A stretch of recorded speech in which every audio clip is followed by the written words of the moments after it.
Барлықтарыңызға сәлем достар, менің каналыма қош келдіңіздер.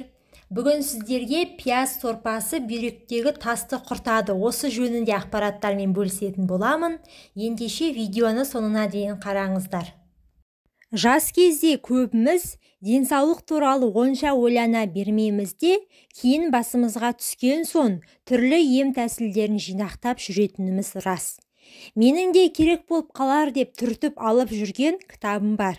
Соның ішіндегі өзім пияз сорпасы деп атайтын мына бір ем көңіліме қонымды болып тұр. 2 килограмм пиязды қабығынан аршып, ұсақ етіп турайды. Оны 2 килограмм шекермен араластыру керек. Сосын ыңғайлы ыдыс мейлінше эмаль кастрөлға салып, баяу отқа қояды.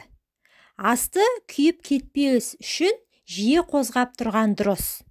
Шекер толық еріп, пиязбен араласқанда 2-2,5 литр сорпа шығады.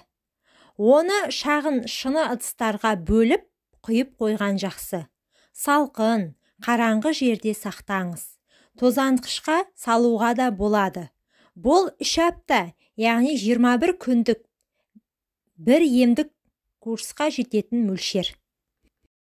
Пияз сорпасын күніне 3 рет бір ас қасықтан ішеді де, артынша жарты стакан жылы су ішіп жіберген жөн. Бұл күндері мейлінше сұйық ас, суды жиірек ішіп жүрген дұрыс.